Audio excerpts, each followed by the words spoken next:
définissez déjà le chaos personnellement et quel est votre rapport au chaos? Je sais pas qui aimerait prendre le début.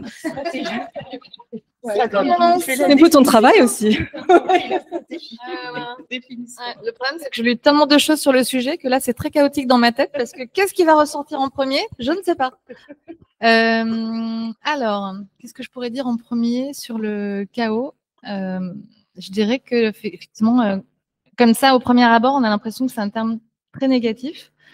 Alors qu'en réalité, je trouve qu'on vit paradoxalement une époque assez passionnante parce qu'on est en train de tout bouleverser avec l'accélération numérique, effectivement les conflits, malheureusement, ça c'est pas que des choses positives. Je parle même pas de ce qui se passe au niveau politique. Et pour moi, en fait, c'est justement peut-être l'espoir, en tout cas, d'une transformation positive vers des choses, qui soient plus vertueuses, parce qu'on arrive quand même à la fin d'un système.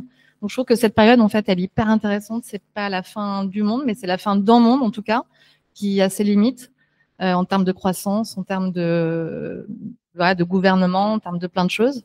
Et voilà, je trouve que c'est une métamorphose qui est plutôt intéressante, même si on doit passer par des choses extrêmement dures, mais très excitante aussi, finalement, de pouvoir observer ça et de se dire, si on essaie d'être optimiste, que c'est peut-être pour aller vers quelque chose de mieux, de nouveau, de meilleur. Même si on a conscience effectivement que ça peut être un peu vertigineux comme ça. Mais voilà, en tout cas, moi, c'est plutôt quelque chose que j'ai envie d'embrasser et en ayant l'espoir de pouvoir faire de ça quelque chose de plus de positif.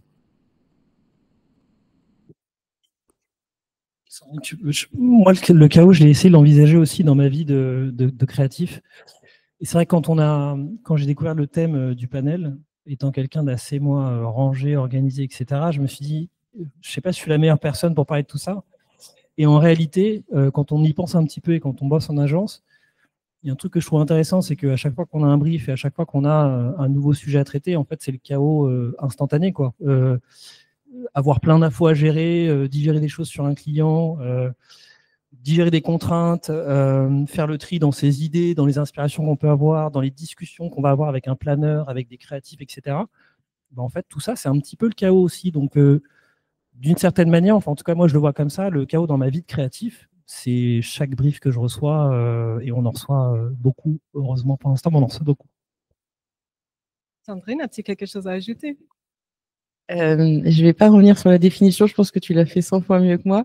Non, juste mon rapport personnel au chaos, je trouve ça intéressant parce que vous l'aviez comme toi, tu l'as tourné en neutre et effectivement, vous parliez du positif. Moi, personnellement, je kiffe le chaos parce que j'ai un cerveau d'hyperactif, donc je m'ennuie assez rapidement. Donc c'est vrai que le chaos, je trouve ça hyper intéressant parce qu'on remet tout en question, on apprend des nouvelles choses, parce que sans chaos, en fait, on est dans un statu quo et finalement, on est sur des choses qu'on sait déjà faire, on ne se réinvente pas. Et c'est vrai que c'est une formidable opportunité de se réinventer et de réapprendre. Donc voilà, c'est mon rapport avec le chaos. Je pense que vous montrez bien tous les trois à quel point notre secteur attire un peu les gens qui aiment à un minimum danser avec le chaos. Mais une chose que j'ai toujours trouvé intéressant aussi, étant journaliste de la pub, est que quand quelque chose fonctionne bien dans la pub, les agents sont méga fiers de montrer, d'expliquer à quel point ils ont géré le chaos, ils ont trouvé un super système pour dans un sens, usiner. On peut dire usiner? Okay. La créativité. Et du coup, je voulais savoir ce que vous pensez de ce genre de système. Justement, si vous avez ce genre de système dans vos vies professionnelles quotidiennes, et s'il y avait dans vos souvenirs des exemples de moments où, malgré tout, le chaos a pris le relais. Sandrine, je sais que tu as des très bons exemples d'ailleurs. Peut-être que tu peux commencer. Ouais. C'est vrai que je vais vous parler de mon expérience chez Wear Social, parce que c'est vrai que quand on parle de réseaux sociaux, forcément chaos, parce qu'on prévoit quelque chose et puis le lendemain, Facebook a changé son algorithme, Instagram a changé tous ses formats et puis la top trend sur laquelle on pensait faire rebondir notre campagne est désormais un flop. Donc c'est vrai que c'est le chaos, on vit avec le chaos sur les réseaux sociaux quand on est une agence spécialisée social media. Et pourtant, en fait, c'est aussi ça qui fait naître la créativité. Parce que ça force les gens à effectivement chercher sans cesse des nouvelles tendances, des signaux faibles, à imaginer un peu ce qui pourrait se passer. mais ça force surtout. Alors c'est marrant parce que je connaissais pas de créatif organisé, donc toi tu dis que tu es hyper organisé. Mais en fait, ce qui est hyper intéressant, c'est que on a l'impression que c'est le chaos, et effectivement c'est le chaos les réseaux sociaux. Mais quand on est une agence spécialisée, il n'y a pas de miracle en fait dans les réseaux sociaux. Pardon, il n'y a pas de miracle, il faut des process, il faut de l'organisation.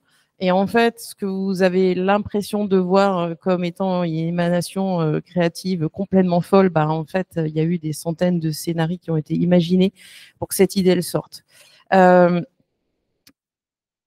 vais vous donner 2 exemples. Peut-être je fais les 2 directement. 2. Alors, il y en a une qui est un peu plus marrante que l'autre.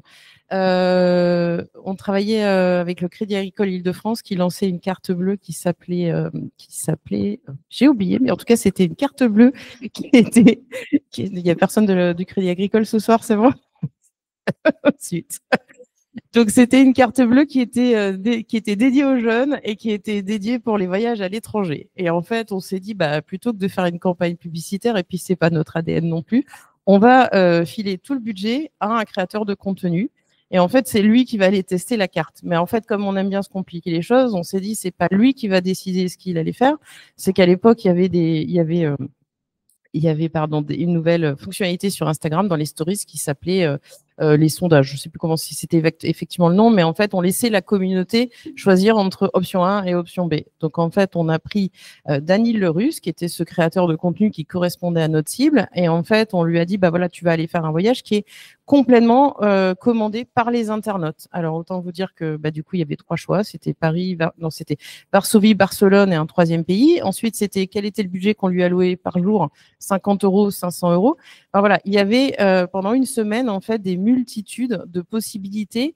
Et alors, pour l'internaute lambda, qui du coup était le client ou le prospect, bah, lui, il s'amusait parce qu'il dit, je vais faire vivre une galère à Daniel Lerus. Et donc, on avait l'impression que c'était une histoire, en fait, qui se formait au fur et à mesure en temps réel. Sauf que derrière tout ça, en fait, pour que nos créatifs puissent s'amuser, bah, en fait, c'est des centaines de process. Et donc, en fait, on avait des arbres de décision à tire-larigot. Enfin, je pense que c'est la campagne où on a fait le plus d'arbres de décision. On se disait, bon, bah, s'il va à Varsovie, du coup, ça va coûter plus cher en avion. Mais alors, du coup, peut-être que ce jour-là, il faudrait qu'on lui donne que tant de budget. Mais s'il a que tant de budget, enfin, voilà. Donc, en fait, la créativité, elle peut naître du chaos, mais à partir du moment où il y a des process qui sont véritablement bien établis. Et pour ça, en fait, moi, ce que je disais, c'était effectivement arbre de décision, mais aussi réfléchir à des scénarios d'amplification. Alors que ce que j'expliquais à Angela, les scénarios d'amplification, c'est pas juste on va acheter du média et on va mettre 10 000 € sur la campagne sur Insta et puis 5 000 sur ailleurs. Moi, ce que j'appelais amplification, et j'en ai même créé un département, c'est vraiment justement scénariser la façon dont une campagne, en fait, va rencontrer son public et comment le public va l'embarquer ou pas. Et admettons que la campagne ne soit pas embarquée. Quelle est l'option 2? C'est-à-dire que, OK, bah, vous pensez que ça va faire un carton et que tout le monde va prendre votre hashtag le lendemain. Bah, si c'est pas le cas, c'est quoi votre option 2? Et si l'option 2, elle marche pas, comment vous passez à l'option 3? Et comment on met de l'achat média? Et comment peut-être qu'on fait venir un créateur de contenu? Peut-être que même on change le dispositif. Et voilà. Et donc ça, c'est effectivement un cadre de jeu qui permet en fait ensuite à nos créatifs de s'amuser pleinement en fait autour de leurs idées, mais il faut le cadrer parce qu'on maîtrise pas ce qui se passe, bah, ni dans la vie d'ailleurs, mais non plus sur les réseaux sociaux. Voilà, c'est un premier exemple et j'en donnerai un tout à l'heure qui est un peu plus glaçant. Spoiler, enfin, teaser. Moi, je me suis beaucoup demandé est-ce qu'il y a des campagnes véritablement où j'ai eu l'impression que ça s'est pas bien passé, que c'était la merde, que c'était le chaos, et j'en ai franchement pas eu en tête parce que j'ai l'impression déjà que c'est un peu le chaos tous les jours dans une agence. On essaie de mettre des process, effectivement, on a besoin de process, mais je trouve que le chaos, c'est un peu notre matière de travail. En fait, c'est ce que tu disais. Effectivement, ben, en tant que planeur, tu arrives avec un sujet, tu connais rien dessus, tu as 24 heures pour tout connaître, briefer 10 personnes qui vont t'écouter là-dessus, voilà, et boire tes paroles. Donc en fait déjà c'est le chaos en permanence parce que tu sais pas si tu vas avoir le bon insight, la bonne idée. Ensuite c'est le chaos au niveau de la créa parce qu'on sait pas s'ils vont trouver la bonne idée aussi. La campagne, on sait jamais non plus si ça va vraiment être un succès parce que enfin on n'est pas sur des sciences exactes, on fait de la pub, c'est de l'émotion, c'est de l'humain, c'est du ressenti, c'est des moments, c'est une actualité. Donc c'est que des choses qui sont très instables et assez intangibles. Donc voilà, je pense qu'il faut quand même avoir pas mal d'endurance au quotidien pour vivre avec ça. Enfin moi c'est ce que je trouve hyper excitant. Mais voilà, après des campagnes qui se sont mal passées. Alors nous, on est un peu plus peut-être linéaire. On fait plus de campagnes classiques. On est un peu moins dans les réseaux sociaux. Effectivement, on essaie tout le temps de verrouiller les choses pour que ça se passe de la manière possible. Mais voilà, le chaos, je pense que c'est plus dans le quotidien et c'est les PB, les réunions qui vont durer 3 heures où on a l'impression de se transformer en un grand avocat du jour au lendemain pour défendre ces trucs. Voilà, c'est le bordel, c'est l'organisation en permanence, c'est le contexte qui est compliqué, le marché, les clients un jour ou pas.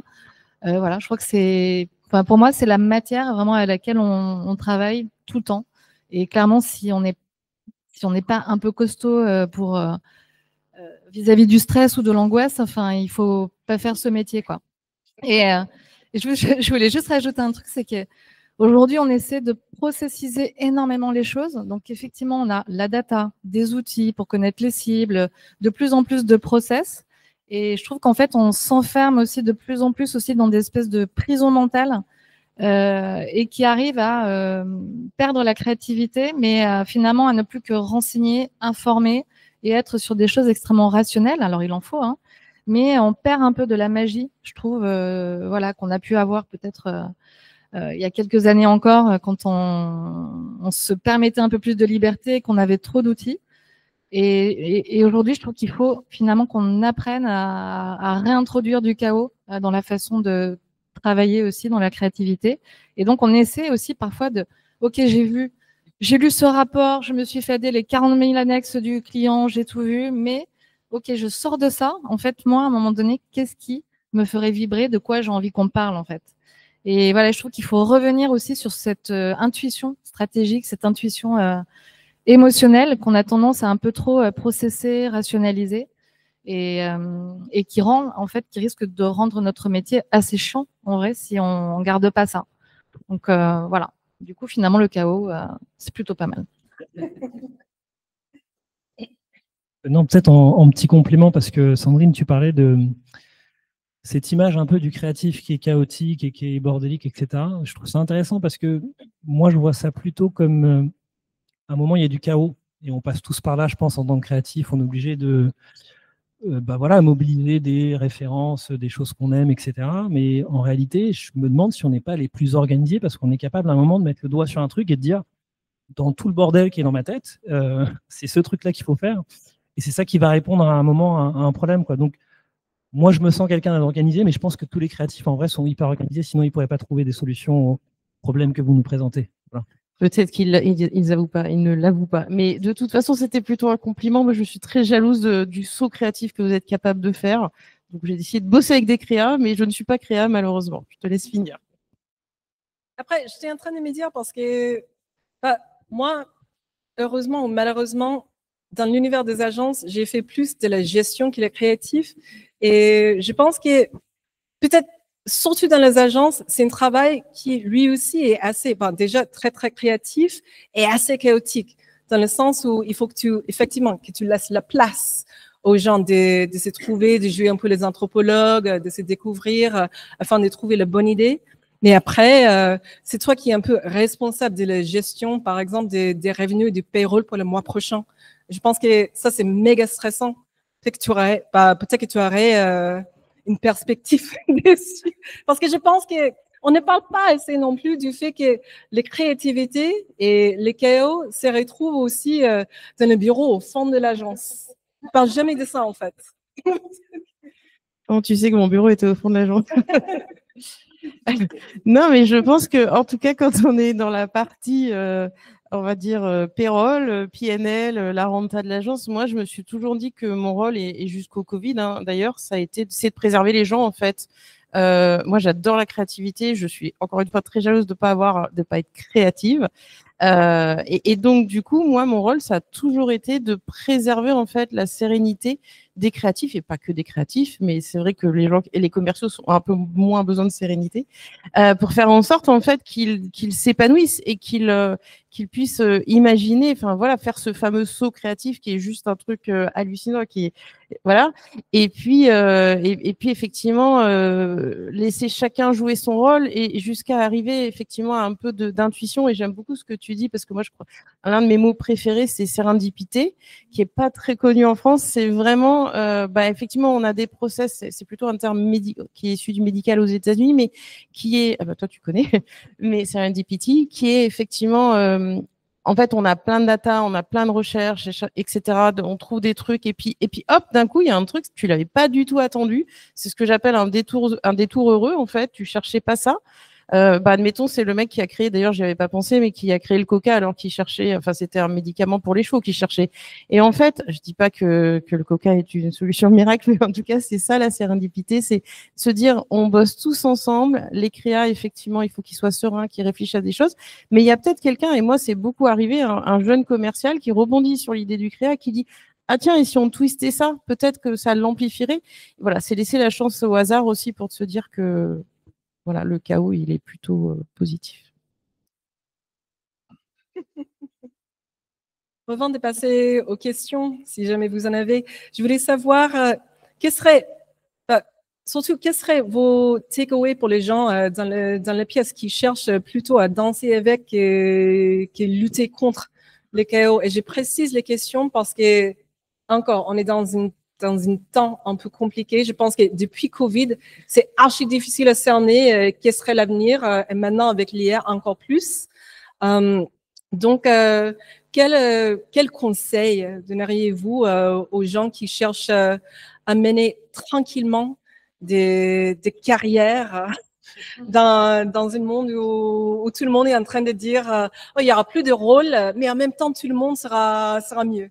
Vous voyez ce que je veux dire? Enfin, c'est archi compliqué. Je pense que, ouais, si tu veux commencer, Alexandra. Ouais,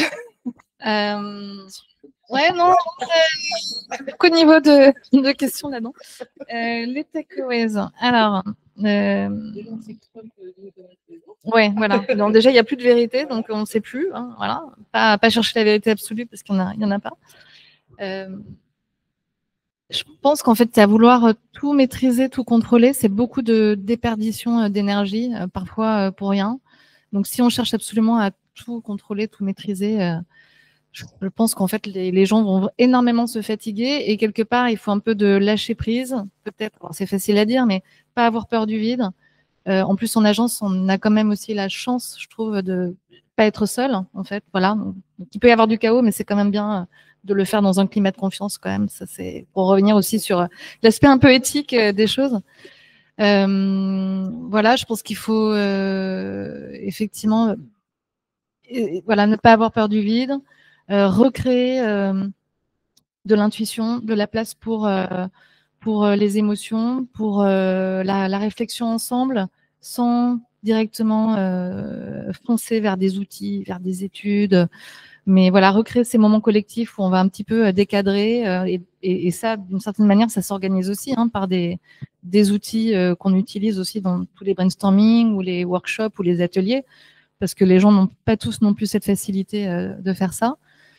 Je pense de toute façon, il y a tellement de paramètres aujourd'hui qu'on n'arrive pas, une fois de plus, à maîtriser que, voilà, essayons déjà de faire bien, de prendre du plaisir à ce qu'on fait tous les jours et sans chercher forcément à se positionner, à évoluer, à anticiper, parce qu'une fois de plus, on est dans une telle complexité que ça me semble une grande déperdition d'énergie.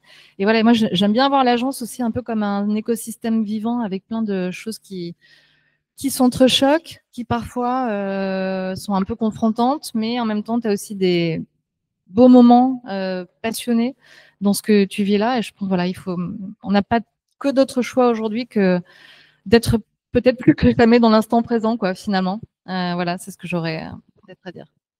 Et Ibrahim, tu as toujours Bruce Lee dans la tête? On avait parlé de Bruce Lee dans la présentation. Non, je pensais à un autre truc entre-temps.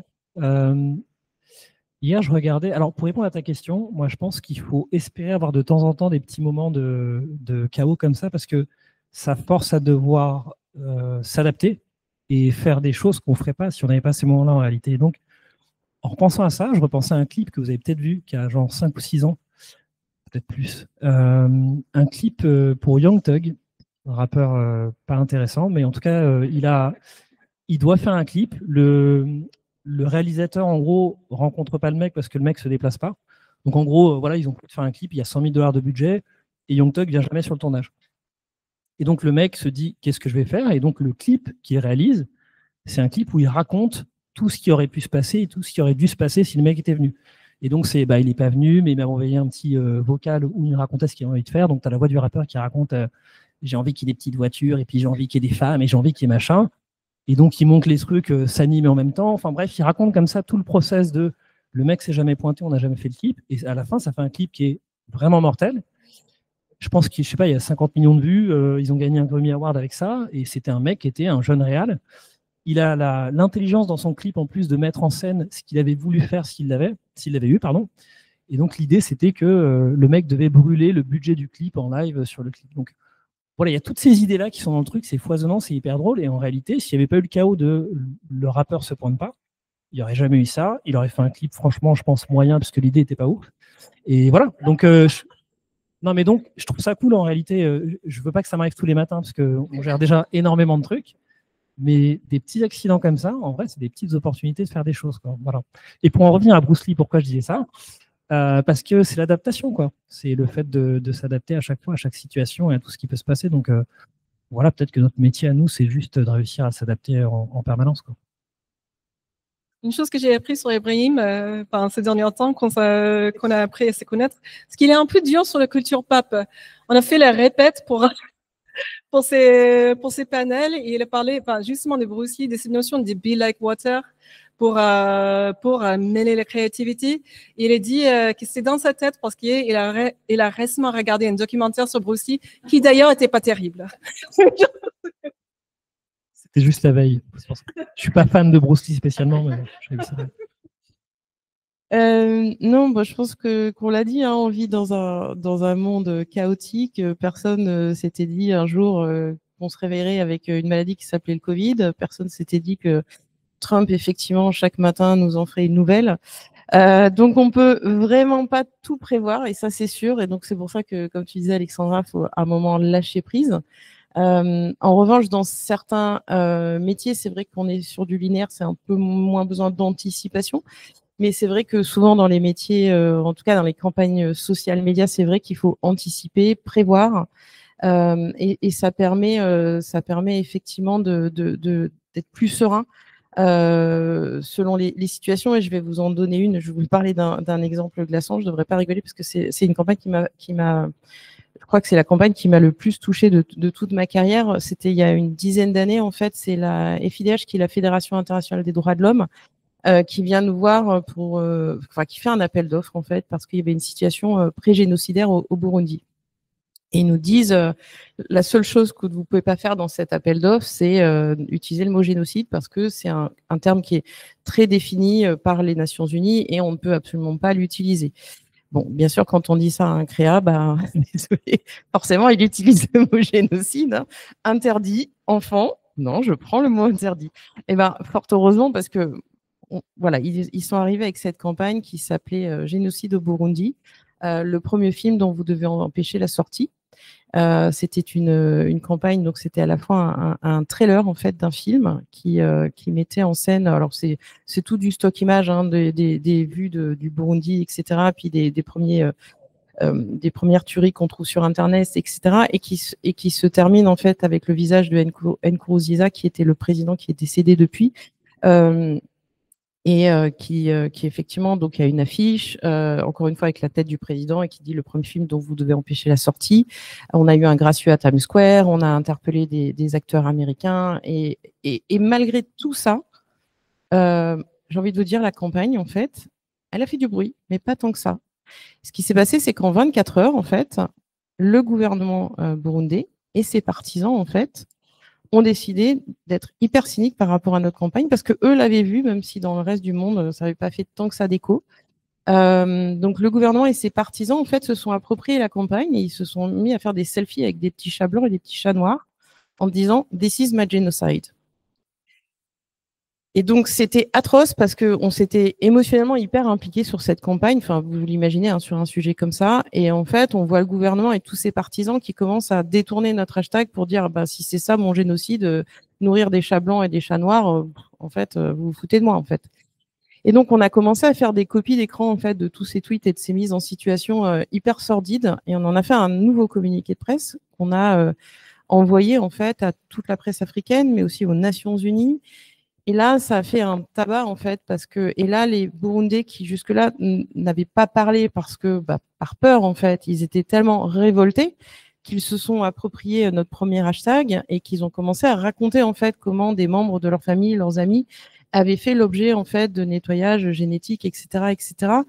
Et tout ça pour dire que, effectivement, on a beau tout prévoir, bah, quelquefois, c'est le chaos. Et pour le coup, c'était du chaos et c'était vraiment horrible. Mais la campagne, elle a eu son impact. Les Nations Unies ont eu, enfin, donné pas à moi, mais ont donné à la Fédération internationale des droits de l'homme, en fait, un créneau pour discuter de la situation. Aujourd'hui, il n'y a plus de situation pré-génocidaire et voilà. Donc, désolée de finir comme ça. Je vais essayer de trouver une blague pour terminer parce que c'est horrible. Mais tout ça pour vous dire que oui, dans certains métiers et dans certaines matières qui sont un peu plus vivantes que de la télé, c'est pas du tout un reproche, mais on est obligé d'anticiper, on est obligé de prévoir. Quelquefois, on prévoit tout, mais on prévoit pas ça, on prévoit pas le sordide. Mais on arrive quand même c'est un peu du lâcher prise, en fait. C'est de se dire, ouais, on est tellement pris en dépourvu, on sait même plus. Et ben en fait, on laisse parler un peu son enfant intérieur, c'est-à-dire qu'on fait preuve de bon sens et on se dit, ok, bah on va faire un communiqué de presse, en fait. Donc là, on réfléchit même plus, c'est le bon sens qui vient. Pour terminer sur sur une note rigolote, je vais dire non, globalement, en fait, pour vous avec le chaos, faut maîtriser, en fait, son terrain de jeu. Moi, demain, si vous vous mettez sur un terrain de foot, bon ben, vous n'allez pas vous amuser, et moi non plus. En revanche, cet été, par hasard, je me suis inscrite à un trail en montagne. Bon, bah, en fait, si je courais pas 10 km par jour, j'aurais pleuré pendant le trail. Je suis tombée, j'ai glissé dans un ruisseau, je suis allée dans la mer. Mais en fait, comme je maîtrisais la course à pied, même si c'était horrible, même si j'ai fini, mais que j'ai fait un temps horrible, bah, pendant tout, je me suis amusée et je me suis dit que c'était une bonne expérience. Donc voilà, il faut maîtriser son métier, lâcher prise, faire parler son enfant intérieur et faire confiance aux créas. C'est eux, en fait, qui vont faire le saut créatif. Voilà, c'est tout. Merci. Au final, vu le sujet, c'est un bon place où s'arrêter, je pense. Ah. Bon, au final, on n'a pas vraiment le temps pour les questions, mais je vais vous laisser interpeller les panélistes. Et sinon, merci à vous d'avoir écouté. Merci à vous d'être là pour ces super sujets. Et aussi, bon, merci à Monks et à Garretti de nous avoir reçus. Merci.